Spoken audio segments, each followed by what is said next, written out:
कौन से नबी पत्थर पर लाठी मारकर पत्थर से पानी निकालते थे?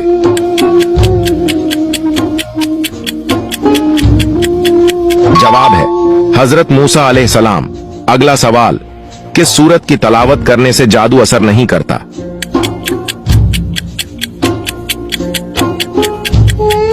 जवाब है सूरत अल-बकरा। अगला सवाल, किस इंसान पर पैसा खर्च करना अल्लाह की राह में खर्च करने से भी अफजल है?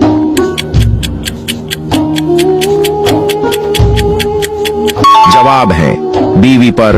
अगला सवाल, इंसान ने जमीन पर पहला कदम किस मुल्क में रखा था?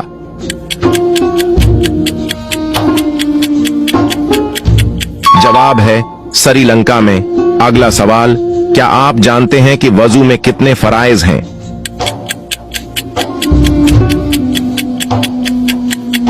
जवाब है 4 फर्ज हैं। आखिरी सवाल,